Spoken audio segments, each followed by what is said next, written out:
This, my friend, is what you would call an insurrection. An unruly mob has stormed the Capitol. Was it incited by President Trump? Nope.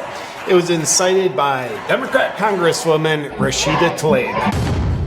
Welcome back to the JP Reacts channel, my beautiful freedom-loving friend, where we like to call out the lies, hypocrisy, and corruption of tyrants. That's an insurrection. What we're doing isn't. Haha, no hypocrisy there. We also shine the light on woke absurdities and highlight the amazing work of other freedom fighters. The Capitol has been stormed. Wasn't President Trump. I don't think he's actually ever done that. But it's interesting. Congresswoman, far left radical Democrat Rashida Tlaib, she made a speech outside of the Capitol, allegedly inciting people, and then they go into the Capitol. It'll be interesting. I would guess we're not going to have accusations of these people who are there supporting terrorism. I don't think they're going to be labeled terrorists like our J6 friends. They're there protesting like anti-Israel, pro-Palestine, pro-Hamas, supporting terrorism. Like literally, that's what you're cheering for. And we're not going to call you terrorists because you don't have a Trump hat on. It's going to be interesting to see how this plays out, but I would predict it's going to be like, oh, you burnt down a building at a BLM protest. Well, thank you for doing it peacefully, and go on your merry way. I think it's going to be that kind of thing because we know who's running the show. Hello, corrupt Biden regime. And you dangerous leftist bastards behind him. So here's the gist of it. A tweet by End Wokeness, which is an account I'd love to follow. Today, we just witnessed the worst attack on our democracy in history. I'm not sure if they're exaggerating, just playing out the January 6th thing, or if they're meant to be serious. I don't think it's the worst attack, but Capitol has been stormed. Far left extremists stormed Capitol Hill. Wonder if AOC feared for her life. She's like vacationing in California, and she's like, oh, they stormed the Capitol. Ted Cruz almost got me. Rashida Tlaib incited the crowd outside the Capitol. See what she did in a second. A sitting member of Congress. Never forget the October 18th insurrection. We need to see 22-year sentences for the insurrectionists and federal indictments against the people who incited it. Now, based on the footage I've seen, like this looks more severe than footage I've seen of January 6th, especially when you look at the footage of January 6th that they tried to hide, but it was then finally released to Tucker Carlson, and you look at it like, dude, these are peaceful people being escorted around and having doors open to them by police officers. That's rather interesting. What I've seen, this looks more unruly. Let's take a look at what some of it looked like before we get to what Rashida Tlaib said. Is this guy? Looks non-binary to me. He's very unruly. By the way, look at his mouth when they take him down. There's just something kind of demonic. He looks possessed. Definitely doesn't seem calm to me. And another clip of some of what went down in the Capitol, seemingly incited by Congresswoman Rashida Tlaib, supporting terrorism. See, these are not peaceful people. You can see this person has a mask on. This person has a mask on. Wow, there's a lot of people that have masks on. Look at all these people. Man, they are so many people have masks on. Wonder who they voted for. If you want to know, like, is this who's in this crowd? Like, they're all leftists. You can tell most of them have a mask on.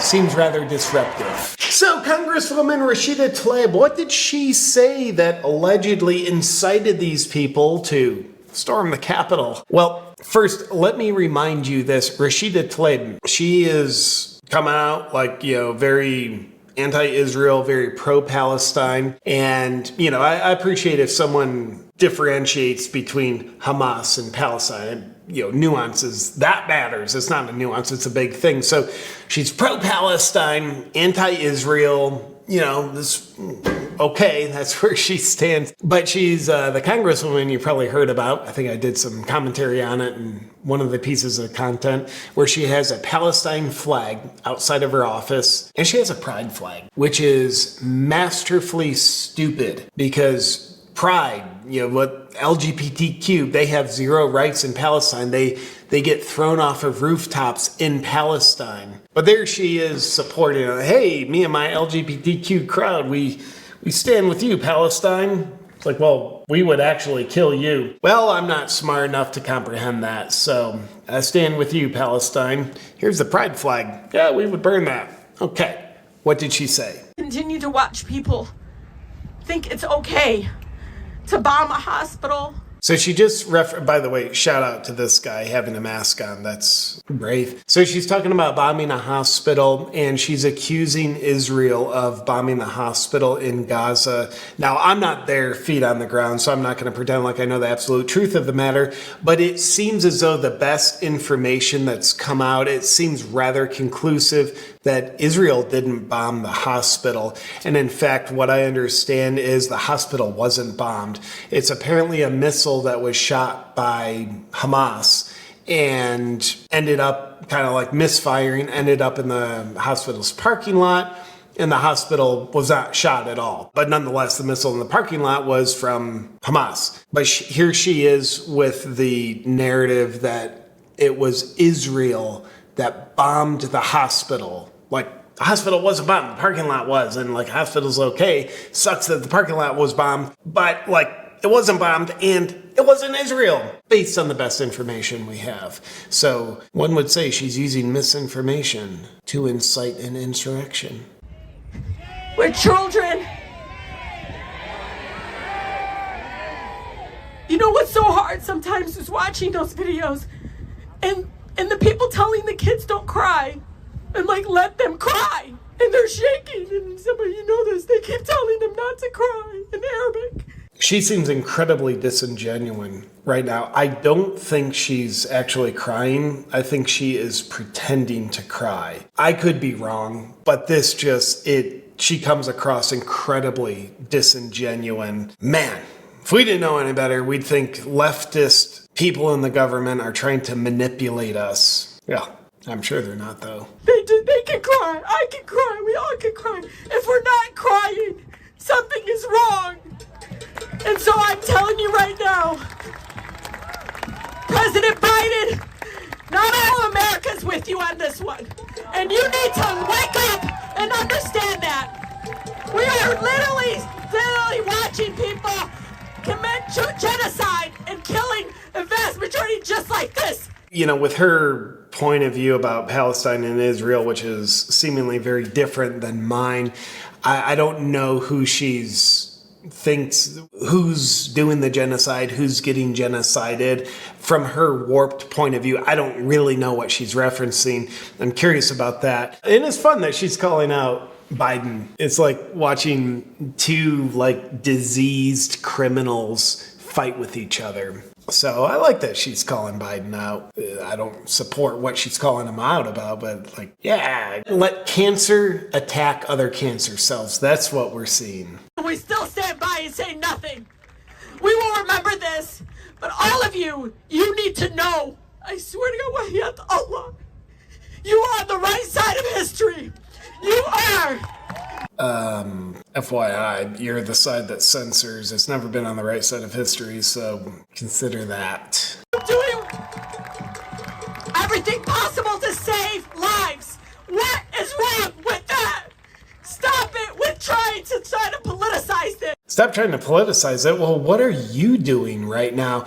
By the way, just quick side note, I think this is a good example of just intense emotional persuasion in action. So someone listening to her, like whether she's wrong or right, probably not right, by the way, she's giving zero information. You can just see, obviously, she's emotionally elevated in a very heightened state, and that's meant to try to influence other people to kind of be on her side, take her point of view.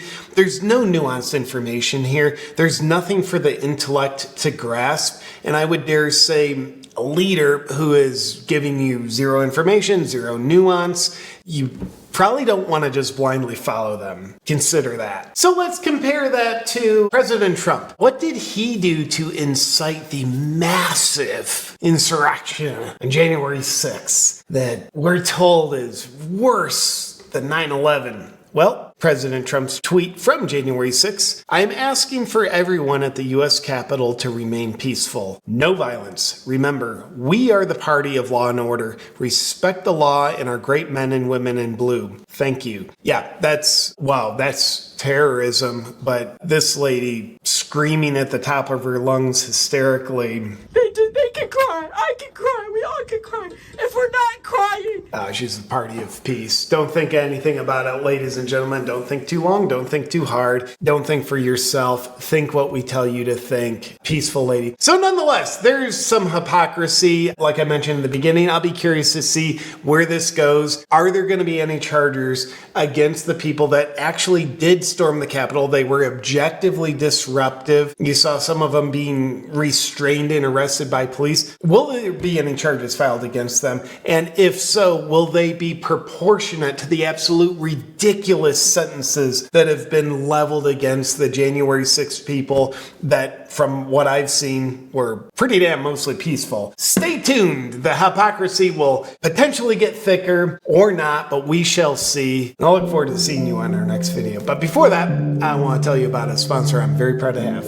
Before you go, my friends, I want to tell you I am here with three of my favorite people on the planet.